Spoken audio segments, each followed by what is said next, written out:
we need to talk about the current market for GameCube collecting. Because the sales that just took place at the latest Heritage Auction 6th Generation and Beyond Video Game Showcase auction presented by Heritage Auctions was shocking to say the least, especially in 2024, where most video game prices are kind of trending downwards now, especially sealed and graded, right? Everything crashed from 2021. Some stuff is slowly recovering, but we're seeing results like Animal Crossing for $7,500, Super Smash Bros. Melee for almost $7,000. These results right now are frankly insane. And it's probably not the GameCube games that you maybe expect are now the most expensive GameCube games that exist. So we'll talk more about why Super Smash Bros., why Animal Crossing, why are these games specifically here exploding in price. But first, let's just talk about the rarest, most expensive GameCube games in general here. If you're watching this video, if you're mostly a CIB, maybe a loose collector, you're aware of the Cubivores, the Go-Go Hyper Grinds of the world, maybe Disney Sports Basketball. That's become a grail now in the past couple of years. It was always kind of expensive, but it's really shot its way up. It's like the number 3 or 4 most expensive GameCube game now. And of course, Pokemon Box. Pokemon Box is largely considered the rarest GameCube game, the most expensive GameCube game, the most sought after GameCube game. It's the grail for many collectors of this console. But that's for CIB and loose collecting, and of course on this channel we mainly focus on sealed and graded, where yes, some of these games are still up there with the most expensive games on the console. Don't get me wrong, I'm not saying Cubivore and Go-Go Hypergrind are cheap by any means. There's still probably $1,000 to get yourself a sealed copy. Pokemon Box even has a big box sale here for $7,200. If you go to the eBay listing, it shows it was $9,000, so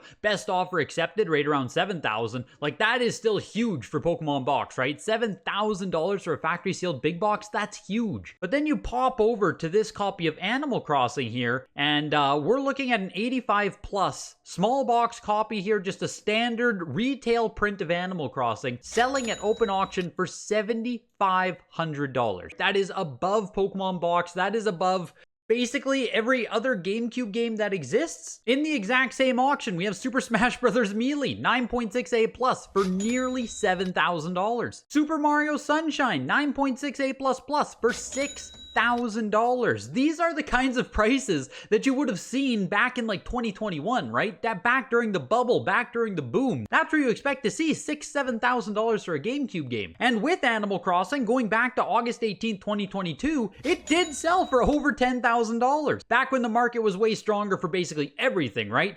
$13,200, the highest price we've ever seen Animal Crossing sell for. And it's honestly even more shocking here that the 85 plus copy is still selling for $7,500. This sale price right here basically implies that this for $13,000, like this would still probably happen today. And that's crazy to think. The factory sealed side of GameCube collecting has completely separated itself, or at least the grail games, the most expensive games for these consoles, has completely changed from the most expensive CIB games. And what makes these ones special, right? It's not just having a black label copy of Mario Sunshine. It's very specifically these made in Japan early production copies. You go back over to Animal Crossing, it's the same thing. Made in Japan copies of these games. And all that means is that you have to have a black label copy, right? An original retail print of the game. And on the back of it here, if you zoom in to the bottom left-hand corner, this little piece of text that says Made in Japan. That is what is making these games so expensive. This is the only difference here. It says Made in Japan. And you can see other copies here, right? This is a Made in USA 9.8A plus. Again, a beautiful retail copy of the game. If you look on the back bottom left-hand corner, you can see instead it says Made in USA. So Made in USA, Made in Japan. And I want to show you guys the 9.8A plus Made in USA copy sold a few months ago for $1,100. That's compared to $7,500 for the Japan print. And it's the same thing with Super Smash Bros. Melee. This is a Made in USA 9.4A, slightly lower grade than the Japan copy, but we're talking $475 versus $6,000 for the Melee. And all it is the little text difference here that says Made in USA. And it's not like those other super rare games on GameCube are worthless when they're factory sealed. Like, obviously they are also very expensive. Disney Sports Basketball did sell in the exact same auction for $2,500. So it's not that these games still aren't super rare and expensive.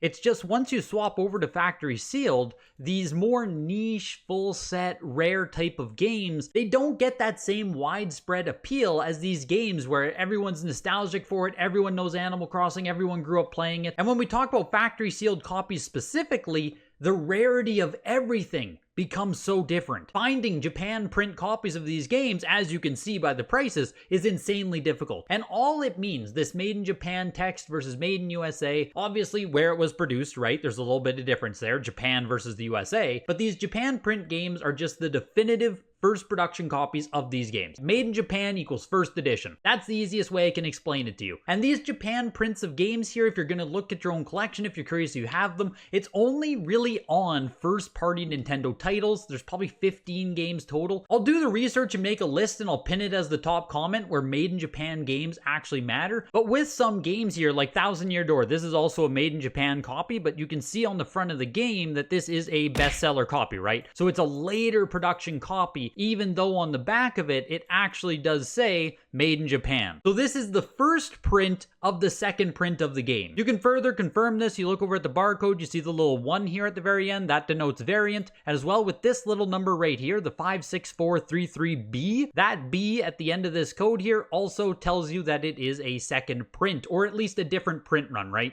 It starts with A, then it swaps to B, it goes to C, etc. You also might find some examples here, like this Mario Sunshine. It is a made in Japan copy of the game if you look on the back, but this is a not for resale copy, right? So this one came from a console pack-in. So when we talk about the most expensive or the rarest or the ones people are paying the most money for, it also cannot be a not for resale variant. That also does hurt the value a lot. This copy here I'm showing you is from 2020, so like, you know, ages ago at this point, still sold for $3,600, but if this were to come up for auction today, I assume it'd be worth like $1,000. And maybe you're thinking this is just a Heritage Auctions thing, that's the only place you can get these kind of prices on these games. No, not at all. Here's Metroid Prime 9.6a, made in Japan copy of the game. It sold for $650 via best offer. You can go ahead and check it in Terapeak here. It says $650, confirm paid, all that good stuff. And right after that auction ended and Mario Sunshine sold for $6,000, someone on eBay went ahead and bought this copy for $3,000. So people are watching what the auctions are ending at on Heritage and immediately coming over to eBay and buying copies. That's crazy. We haven't seen that kind of FOMO speculation in a long time here, and it's taking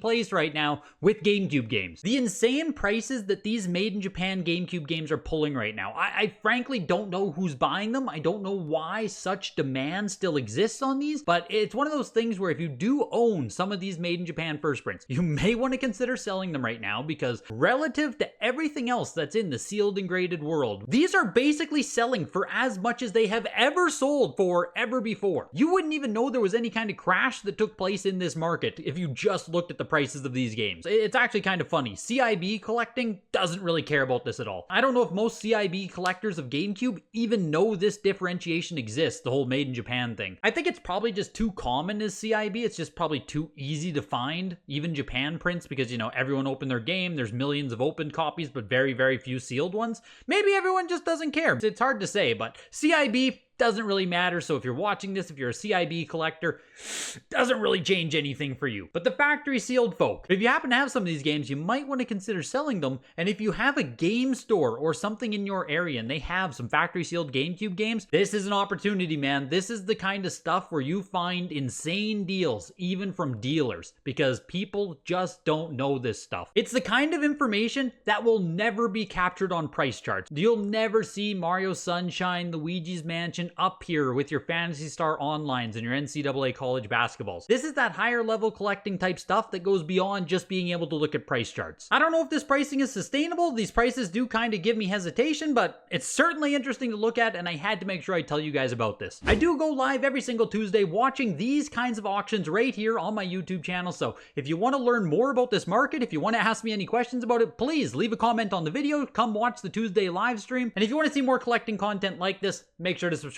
to the channel. A final thank you to every single patron who helps support the channel, as well as YouTube members. I can't do it without you guys. Hit the like button, and I'll see you in the next video. Bye.